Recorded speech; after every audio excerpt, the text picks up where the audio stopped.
bienvenue dans cette vidéo mon cher Fred.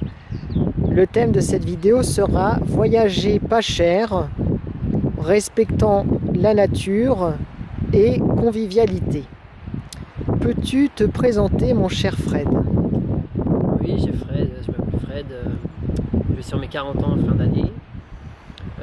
J'ai passé les 25 premières années de ma vie surtout dans le sport, à pratiquer énormément de sport. Voilà, je me suis distingué dans différents sports et puis après j'ai attrapé le bug du voyage. J'avais très peu d'argent, donc j'ai commencé. En fait, quand j'ai commencé, c'était le tout début d'internet, plus ou moins. Et donc il y a des sites internet qui se sont développés. Et, donc j'ai progressivement appris à voyager.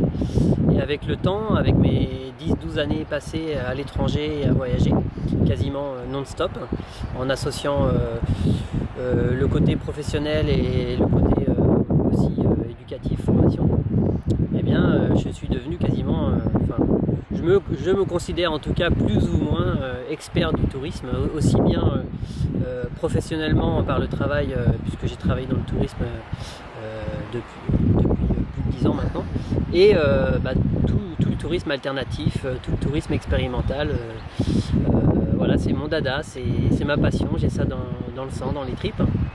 Voilà, et puis plus récemment, j'ai développé en fait le côté alternatif de la vie de manière plus générale. Pas que avant c'était orienté tourisme, mais maintenant ça s'est développé un petit peu à tous les thèmes. Le monde sans argent, pas forcément uniquement sur le tourisme, mais sur la globalité. C'est vrai que depuis le Covid, voilà, on veut revenir à une vie avec plus de sens. Voilà pour la présentation. Merci mon cher Fred. Et alors voilà, moi je suis quelqu'un, j'ai pas beaucoup d'argent, j'ai un petit peu de temps. Comment je peux voyager à pas cher et voir de beaux endroits en France? Quelles sont tes astuces? Comment tu fais toi? Parce que je te connais un petit peu, on a fait les Pyrénées-Orientales ensemble, là c'est le Finistère. Voilà, c'est une richesse que tu me fais découvrir, donc explique-nous un peu comment tu fais et je pense démontre-nous que c'est finalement assez simple. C'est simple si on a le temps et si ça nous intéresse. Chaque personne a la capacité de décider que telle chose a tel coût. Et moi, depuis l'euro, j'avais déjà commencé plus ou moins le boycott depuis l'euro parce que j'avais trouvé que les prix avaient augmenté partout en fait. Donc depuis le début des années 2000, j'allais déjà plus trop dans les restaurants et je cuisinais. Je faisais du covoiturage. Donc les compartiments où il y a les dépenses, j'essayais de maîtriser mes dépenses et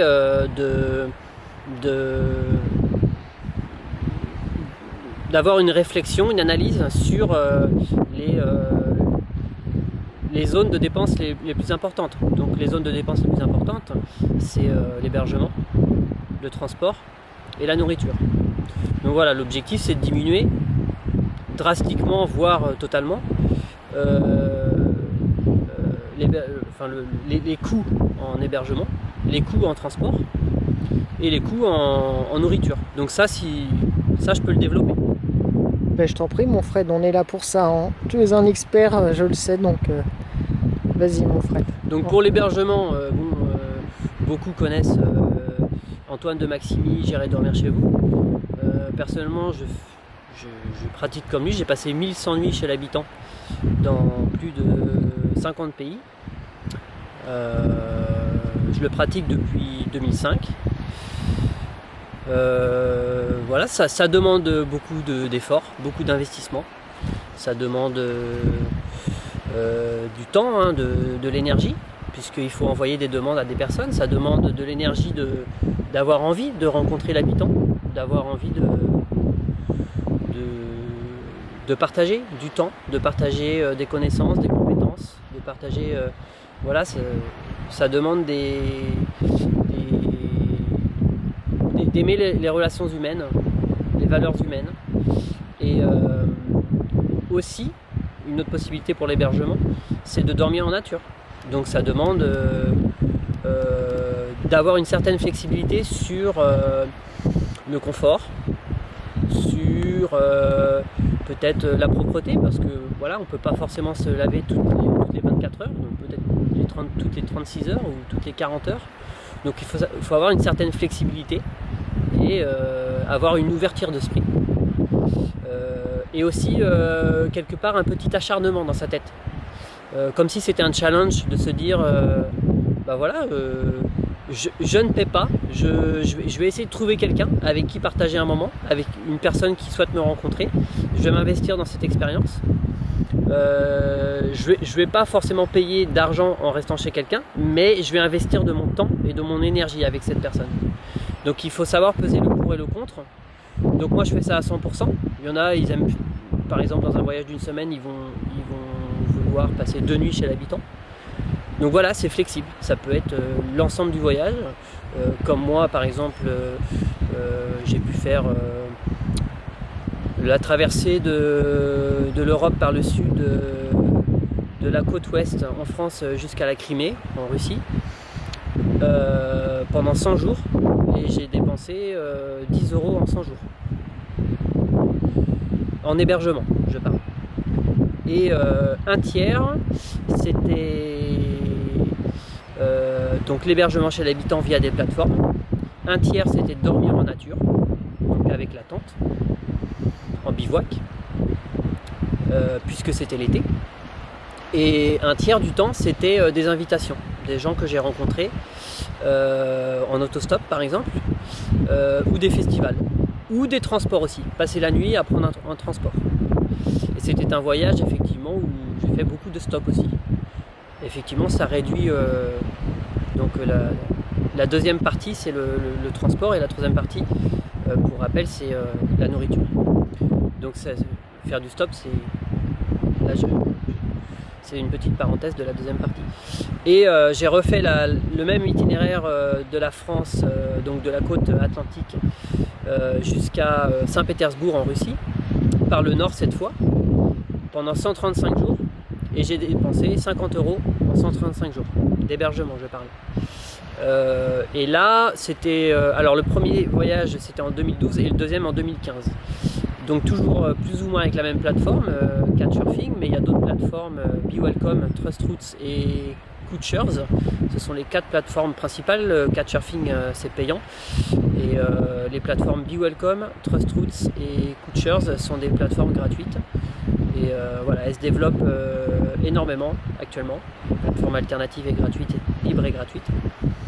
Et sur ce voyage, étant donné que c'était en automne, effectivement en fonction des saisons c'est différent, mais en automne, il y avait sur les 135 nuits, j'avais 90 nuits chez l'habitant. Et c'était beaucoup d'invitations, parce que on peut mettre en place des créations de voyages et les gens nous invitent. Donc j'ai même plus besoin d'envoyer des demandes, c'est les gens qui m'invitent. Effectivement, quand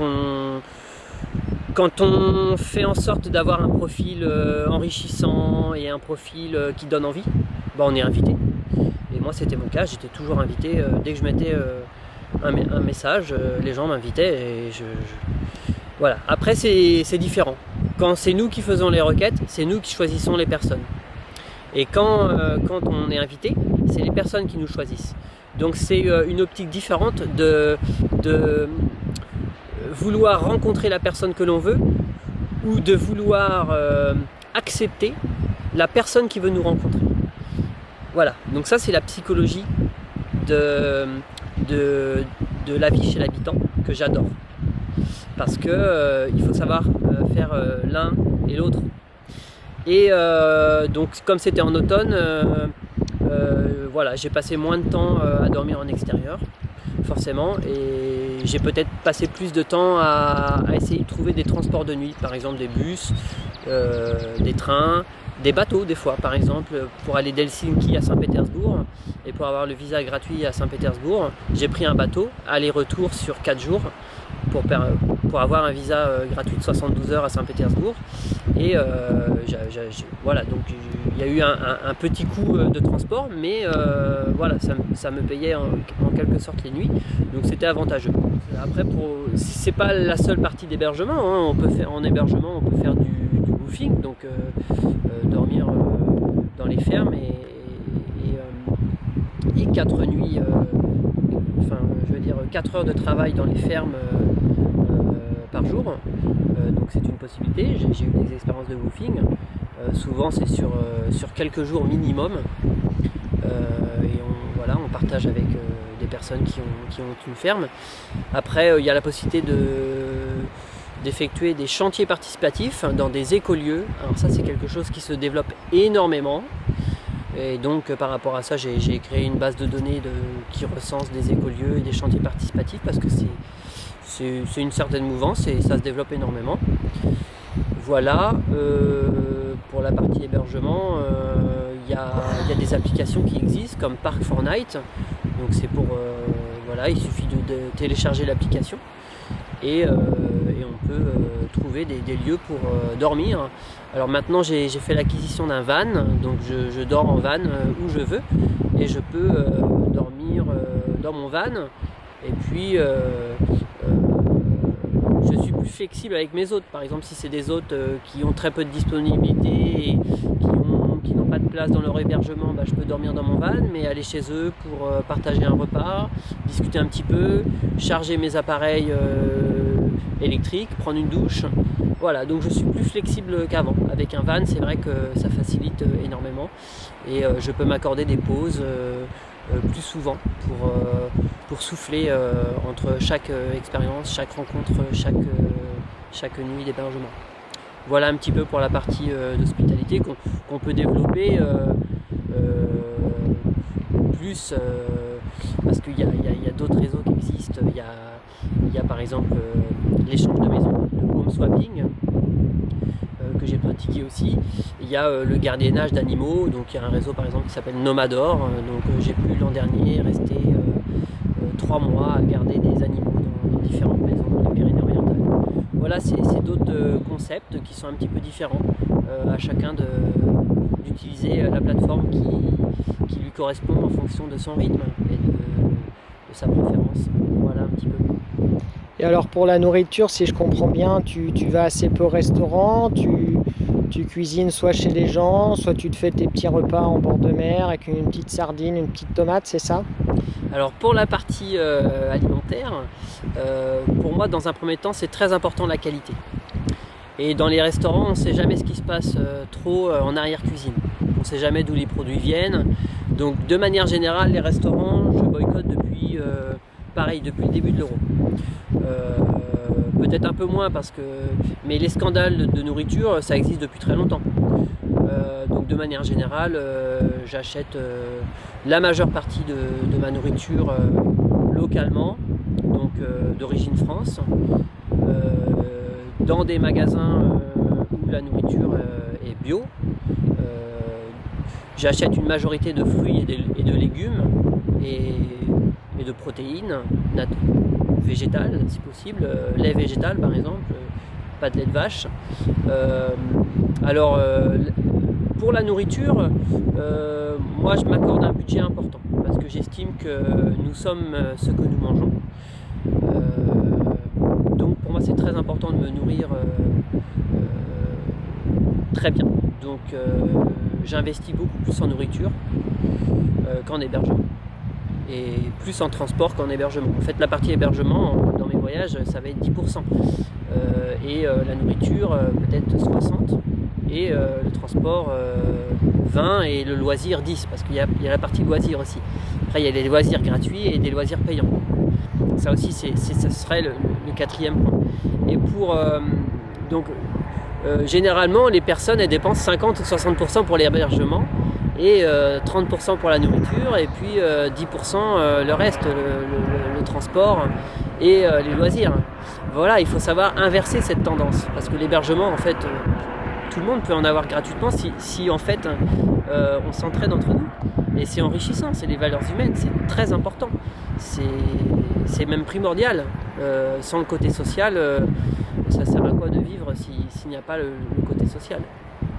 Donc pour l'alimentaire, effectivement, je vais acheter dans des magasins qui ont beaucoup moins voilà, si possible de la nourriture en direct, donc chez les producteurs, dans des AMAP par exemple, dans des Biocoop par exemple. Alors bon, il n'y a pas que les Biocoop, hein, mais quand je suis en voyage, j'aime aller voir les locaux, donc j'aime aller dans les marchés, donc les marchés locaux pour acheter mes fruits et mes légumes, éventuellement du fromage, de chèvre et de brebis plutôt que le fromage de vache. Voilà, des produits de qualité, locaux, du terroir. Pour moi, le terroir, c'est très important. Et évidemment, je cuisine. Je cuisine tous les jours. Et après, cuisiner, c'est pas forcément avec une casserole, avec une poêle tous les jours. Quand j'en ai la possibilité, je fais mes plats préférés. Par exemple, riz coco curry avec voilà, des légumes sautés. Voilà. Mais j'aime beaucoup le cru. Hein, voilà, la nourriture crue, la nourriture vivante, des fruits qui viennent d'être amassés, des légumes frais. C'est ce qu'il y a de mieux. Et après, voilà, des petits plaisirs, évidemment. Mais de manière générale, j'évite tout ce qui est sucré, j'évite toutes les gourmandises. Voilà, comme tout le monde, j'ai mes petits péchés mignons. Mais mes péchés mignons vont rester assez sobres. Si je dois parler de mon péché mignon numéro 1, qui est plutôt de la malbouffe, lequel je vais choisir, je sais pas, un péché mignon, ça peut être, ça va être des gâteaux ou des chips. Les chips, parce que les pommes de terre c'est difficile. Donc les chips, moi je suis quelqu'un qui aime bien la nourriture quand même salée, donc ma malbouffe ça va être des chips, mais des bonnes chips, pas des chips premier prix, des chips paysannes, voilà, pas les marques, de supermarché, mais voilà, des marques voilà, assez locales, et des gâteaux. Mais encore une fois, les gâteaux, ça va pas être les pires, ça va être des gâteaux assez raisonnables. Voilà ce que je peux dire. Et après, on peut parler de la partie transport. Donc la partie transport, c'est simple, hein, c'est soit faire du stop, et c'est très simple de faire du stop. Il faut juste aller sur le site hitchwiki.org. Et sur Hitchwiki, il y a tout, hein. On part d'une ville, on va à une autre, on va direction nord, sud, est, ouest, et où c'est le meilleur endroit pour commencer à faire du stop. Et puis voilà, il faut utiliser les transports locaux dans les pays. Quand on fait du stop, il faut savoir comment faire dans chaque pays, parce que chaque pays c'est différent. Il faut connaître les coutumes de chaque pays. Et puis voilà, il y a une manière d'être et une manière de faire quand on fait du stop, avoir un grand panneau, savoir où se positionner, pouvoir faire du stop avec une femme, un homme et une femme, c'est ce qu'il y a de mieux, parce que si c'est une femme qui fait du stop, eh ben, elle sera prise beaucoup plus facilement, et s'il y a l'homme à côté, il y a la notion de confiance et de sécurité. Donc moi dans mes expériences, ce que j'ai préféré c'est le stop avec une femme de manière générale. Et puis quand on a une voiture, que ce soit sa voiture ou une location de voiture, partager, c'est-à-dire trouver d'autres personnes pour le voyage, voilà, pour partager les frais de la voiture, et évidemment boycotter les péages. Ça, je l'ai toujours fait depuis les années 2000. Je ne prends pas les péages. Je prends les autoroutes gratuites. Comme ici en Bretagne, voilà, il n'y a pas d'autoroute payante. Et en Espagne aussi, les autoroutes sont gratuites. Voilà, donc en France, il faut savoir boycotter parce qu'on a déjà payé pour les autoroutes, elles devraient être gratuites. Et la privatisation n'aurait pas dû se faire. Voilà, c'est une question de bon sens. C'est une question de légitimité et Voilà, à partir du moment où on est taxé suffisamment, j'estime qu'on doit être respecté dans ce qui a été dit par le passé, et voilà, c'est les actes. Voilà. Que dire de plus Au niveau des activités, voilà, des loisirs à pas cher, des loisirs gratuits, évidemment certains d'entre nous y pensent tout de suite, se baigner, marcher, faire des randos. Mais est-ce que tu as des bons plans, une petite combinaison néoprène pour se baigner en Bretagne? Oui, c'était par exemple un des conseils pour la Bretagne d'avoir sa propre combinaison, ou d'acheter son matériel plutôt que de le louer. Alors oui, c'est sûr, c'est compliqué de... Par exemple, pour partager une expérience personnelle, il y a des sports qui ne sont pas accessibles à tout le monde. Par exemple, j'ai pratiqué le canyon. Donc le canyon, ça passe généralement par louer les services d'un guide et louer la combinaison. Et donc un canyon, ça coûte entre 50 et 100 euros en fonction du canyon, ou entre 40 et 100 euros le canyon.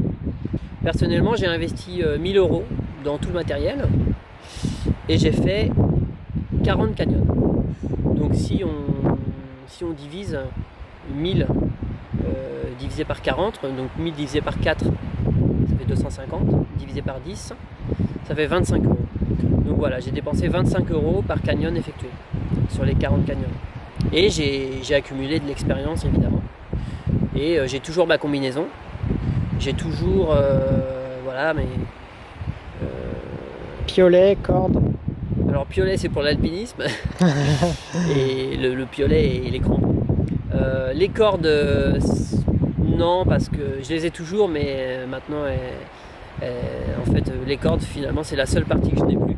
Mais j'ai encore les mousquetons, le harnais, voilà, tout le matériel, les chaussettes néoprène, le casque, les livres aussi, j'ai acheté des livres, voilà, donc c'est des acquis, c'est là, et puis si demain je veux retourner faire du canyon, je peux, j'ai toujours ma combinaison. Voilà, donc ça c'est des petites techniques. Après, encore une fois, pour des activités, ce qui va vraiment bien fonctionner, c'est être en groupe. Quand on est en groupe, on a une valeur marchande plus importante, donc on peut négocier. Voilà, et quand on est en groupe, on peut trouver quelqu'un qui a les compétences pour guider le groupe. Donc ça m'est arrivé, hein. J'ai trouvé des alpinistes sur certains réseaux, par exemple Voyage Forum ou Couchsurfing même, hein, ou des réseaux plus spécialisés dans le sport. Voilà, c'est une de mes autres spécialités, de trouver des compagnons de voyage ou des compagnons de sport. C'est une autre de mes spécialités. Et j'ai trouvé effectivement des compagnons d'alpinisme par exemple pour faire une cordée donc au Dôme de Mirage à côté du Mont Blanc. Voilà, 2 jours d'alpinisme en cordée avec d'autres voyageurs et voilà, je n'ai rien payé. Je n'ai pas payé les services d'un guide, je n'ai pas payé la nuit puisqu'on a utilisé nos tentes, nos sacs de couchage, etc. Donc c'est important. Une autre chose importante, c'est quand on voyage à pied, c'est pas cher du tout. Par contre, il faut investir dans du bon matériel, parce qu'il n'y a pas de mauvais temps par exemple, mais que des mauvais vêtements. Et dans le même sens, si c'est difficile de voyager, en fait c'est difficile de voyager avec du mauvais matériel. Mais avec du bon matériel, on peut voyager très bien. Par exemple, quand j'ai fait mes 2 traversées d'Europe en sac à dos, j'avais par exemple une tente Ultralight Pro. Donc c'est une tente de trek que je peux mettre même dans la neige. Et c'est une tente qui m'a coûté un certain coût, hein, 130 euros. Mais ça fait plus de 10 ans que je l'ai. Je l'ai largement amorti puisque j'ai passé 1000 nuits dans ma tente. Je ne les compte pas, je ne sais pas, j'ai pas calculé exactement. Mais j'ai passé plus de 3 ans dans ma tente. Et Couchsurfing c'est 1100 nuits, donc j'ai passé plus de 3 ans à dormir chez l'habitant, donc c'est déjà 6 ans. 6 ans où je n'ai pas payé de loyer, parce que généralement quand je voyage je ne paye pas de loyer. Donc ça c'est encore autre chose. Quand on voyage à long terme, il ne faut plus de loyer et se domicilier à l'adresse d'une personne de sa famille ou d'un ami. Voilà. Super, merci Fredo. Très, très intéressant. Et on va finir sur l'aspect de convivialité et écologie du tourisme. Bon, évidemment, tu parles plusieurs langues, donc ça favorise le fait d'entrer en relation. Qu'est-ce que tu peux nous dire à ce sujet, puisque tu as une belle expérience de tourisme, cette notion de convivialité, de relation et d'écotourisme finalement. Il y a la notion de partage, donc chacun a ses intérêts, ses passions, et en fait c'est un boost de vie que de passer du temps avec des personnes avec qui on partage des intérêts, et même des personnes avec qui on ne partage pas des intérêts, de découvrir des choses différentes. Donc le voyage, c'est ça qui est génial, c'est aussi bien la découverte de choses plus ou moins inattendues, et le partage de passions communes qui permet d'avoir des expériences fortes, intenses. Et moi, tous mes voyages, j'ai eu des rencontres extraordinaires avec des liens tellement forts, tellement puissants, des rencontres exceptionnelles avec des personnes sur une semaine par exemple, et 10 ans plus tard on ne s'est jamais revu, mais on est toujours en contact. C'est des choses incroyables. On peut trouver l'amour en voyage aussi, ça m'est arrivé. Voilà, quoi dire de plus? Alors pour la partie écologie, effectivement, mettre en place les valeurs humaines, aller vers l'inconnu et vers ses voisins, vers d'autres personnes, que ce soit même en France. Moi j'ai fait énormément de couchsurfing dans mon pays, parce que souvent les gens ils estiment que dormir chez l'habitant c'est uniquement à l'étranger, mais non, on peut dormir chez l'habitant dans son propre pays. Dans son propre pays, il y a beaucoup de différences et de richesses entre la Bretagne et la Corse, entre l'Alsace et le Pays Basque, et entre le Larzac et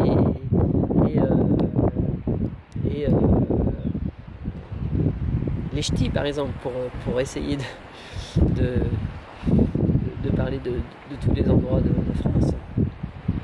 Donc il y a une richesse partout. Partout où l'on va, il y a une richesse de lieux, de rencontres et d'enrichissement personnel, parce que le voyage c'est aussi un épanouissement de soi, une recherche de qui l'on est profondément,